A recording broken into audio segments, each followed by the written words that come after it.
Hello friends, welcome back to my channel. Class 11th चेक board के student जो psychology के स्टूडेंट है स्पेशली उसके लिए ये वीडियो है। इसमें हम लोग फर्स्ट चैप्टर का वेरी वेरी इंपॉर्टेंट एमसीक्यू करने वाले हैं, जिसमें 25 एमसीक्यू रहेंगे और ये एमसीक्यू हर बार प्रीवियस ईयर में पूछे गए हुए क्वेश्चन हैं। इनमें कुछ गलतियाँ भी होती हैं, बट हम सब गलतियों को सुधार के आपको बताने वाले हैं। तो प्लीज़ स्टार्ट करते हैं। फर्स्ट क्वेश्चन हम लोग का है, मनोविज्ञान की प्रथम प्रयोगशाला किसने स्थापित की है? तो टीशनर, कोल्हर, वाटसन या वुंड। तो हम लोग का आंसर क्या है? वुंड। नेक्स्ट, भारत में मनोविज्ञान की पहली प्रयोगशाला कहाँ खोली गई? तो भारत में बोला गया है तो कलकत्ता में खोली गई। नेक्स्ट, मनोविज्ञान की विषय वस्तु क्या है? अनुभूति एवं व्यवहार, चेतना, अनुभूति, सी चेतना और व्यवहार, डी इनमें से कोई नहीं। तो जो मनोविज्ञान जो है, मनोविज्ञान में व्यवहार और अनुभूति के बारे में ही बात की गई है। फोर्थ, मनोविज्ञान का मुख्य क्षेत्र कौन सा है? मनोविज्ञान में कहा गया है कि कौन सा मुख्य क्षेत्र है? कहना है या बोलना या सीखना या समझना। तो हम लोग का आंसर क्या हो जाएगा? सीखना।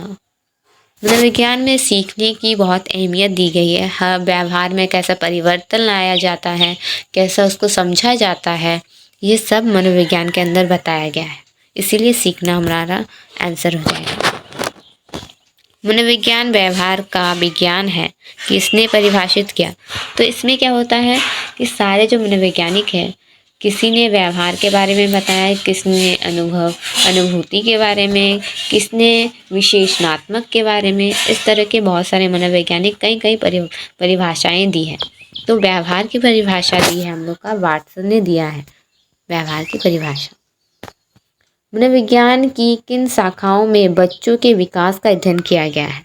जैसा मैंने कहा, सबका अलग अलग परिभाषा दी गई है। सब ने अलग अलग तरह के मनोवैज्ञानिक हैं और अलग अलग तरह के व्यक्तित्व व्यवहार के बारे में बात किया है। तो यहाँ पे कहा गया कि बच्चों के विकास का अध्ययन किस मनोविज्ञान के अंदर में आता है? तो विकासनात्मक या समाज मनोविज्ञान, सामान्य मनोविज्ञान या शैक्षिक मनोविज्ञान। विकासनात्मक मनोविज्ञान। ऐसे समझिए कि बच्चों के विकास आ रहा है, तो बच्चों के विकास में क्या क्या आंसर आएगा? विकासनात्मक मनोविज्ञान। वस्तुपरक निरीक्षण विधि के कितने प्रकार हैं? जो वस्तुपरक निरीक्षण विधि है, इसमें क्या होता है, किसी भी चीज़ का, वस्तु या फिर व्यवहार या किसी भी चीज़ का निरीक्षण की विधि होती है। इसमें 3 प्रकार की विधि होती है। 3 प्रकार की विधि होती है। प्रयोगात्मक विधि मनोविज्ञान की डैश विधि होती है। जो प्रयोगात्मक विधि है, इसमें क्या कहा जाता है? व्यक्ति के व्यक्तित्व व्यवहार का प्रयोगात्मक विधि के द्वारा उसको समझा जाता है। तो ये विधि हम लोग की पहली विधि होती है। मनोविज्ञान को विज्ञान का दर्जा कब मिला? मनोविज्ञान को विज्ञान का दर्जा कब मिला? तो 1879 में मिला है। पहले मनोविज्ञान को विज्ञान का दर्जा नहीं मिला था। तो जितने भी मनोवैज्ञानिक थे, इन्होंने बहुत प्रयास किया और 1879 में मनोविज्ञान को विज्ञान का दर्जा मिल गया। गर्भाधान से लेकर वृद्धावस्था तक डैश मनोविज्ञान में अध्ययन किया जाता है। तो गर्भाधान से लेकर वृद्धा तक। जब बच्चे गर्भ से लेकर वृद्धावस्था यानी कि जन्म से मृत्यु के दौर को क्या कहा जाता है? किस मनोविज्ञान के अंदर में आता है? तो विकासनात्मक मनोविज्ञान के अंदर में आता है। इसमें मतलब कि उसकी विकास की पीढ़ी दर पीढ़ी इसमें बात की गई है कि जब उसका जन्म होता है और कैसे उसकी मृत्यु होती है, जैसे वो विकास कर के वृद्धावस्था तक पहुँचता है। कौन सी अवस्था मानव विकास की अंतिम अवस्था होती है? तो अंतिम अवस्था क्या होता है? वृद्धावस्था, क्योंकि वृद्धावस्था के बाद तो मृत्यु ही हो जाती है। तो ये हम लोग का सही हो जाएगा। नीचे दी गई अवस्थाओं में कौन गर्भावस्था शिशु के विकास की अवस्था नहीं है? तो शिशु के विकास की अवस्था नहीं है, शेष अवस्था। गर्भ बोला गया, तो गर्भ में कौन कौन सी अवस्था आएगी? भ्रूणावस्था, बीजावस्था, गर्भ, शिशुकाल। तो शिशु अवस्था जन्म के बाद आता है। बच्चे का विकास सबसे पहले सिर, गर्दन, मुख, धड़, अंत में हाथ और पैर का विकास होता है। ऐसे विकास को क्या कहते हैं? तो इसमें इसको कहते हैं मस्तिष्क धोमुखी विकास कर्म। इसमें क्या होता है कि स्टेप बाय स्टेप जब गर्भ में होता है तो बच्चों का विकास ऐसे होता है, पहले सिर से, फिर गर्दन, फिर मुख, फिर धड़, अंत में हाथ और पैर का होता है। 14 नंबर हम लोग का स्नायु तंत्र की संरचनात्मक इकाई क्या है? ये क्वेश्चन मोस्ट इम्पॉर्टेंट है, जो प्रीवियस मतलब कि 2023 में ये पूछा गया क्वेश्चन है। तो स्नायु तंत्र की संरचनात्मक इकाई है स्नायु कोष। स्नायु कोष जो है स्नायु तंत्र की संरचनात्मक इकाई है। तो स्नायु और स्नायु में है।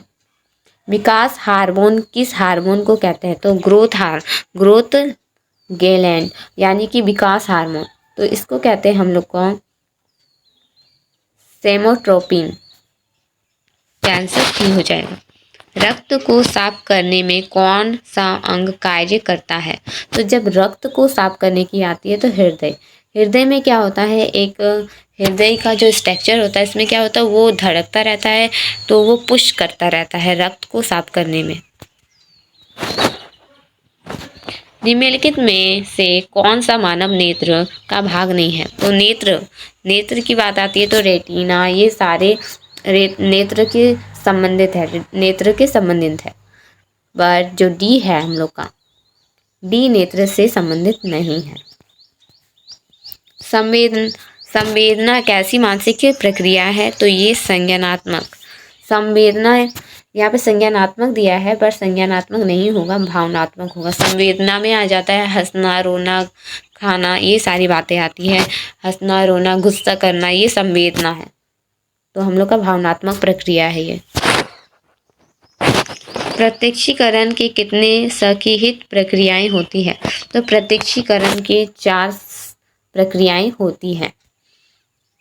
20 नंबर में आते हैं कि भ्रम कितने प्रकार के होते हैं? भ्रम कितने प्रकार के? 2 प्रकार के भ्रम होते हैं। चिंतन का प्रारंभ किससे होता है? तो किसी भी समस्या, जब कोई भी समस्या हमारे सामने आती है तभी तो हम सोचते हैं, चिंतन करते हैं, उसके बारे में चिंतन करने में लग जाते हैं कि समस्या का समाधान कैसे निकालें। चिंतन के लिए भाषा आवश्यक है, यह कथन किसका था? ये कहा गया है कि चिंतन क्या भाषा के लिए आवश्यक है? तो हाँ, वाटसन ने कहा कि हाँ है, आवश्यक है। संवेग में रक्तचाप की कमी और वृद्धि को मापने वाले यंत्र कहलाता है। तो इसका आंसर हो जाएगा ए।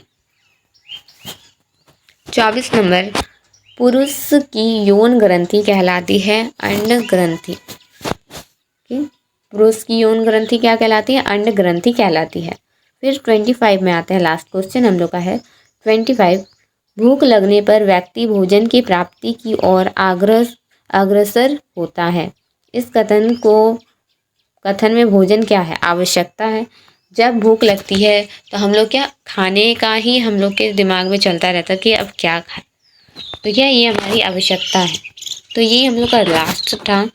तो अगर आपको वीडियो अच्छी लगी है और अगर आपको इससे कोई भी संबंधित कोई भी क्वेश्चन कुछ भी अगर और सेट चाहिए तो प्लीज़ लाइक कमेंट ज़रूर कीजिएगा, जिससे मुझे पता चलेगा। कमेंट कीजिएगा अगर आपको और सेट चाहिए।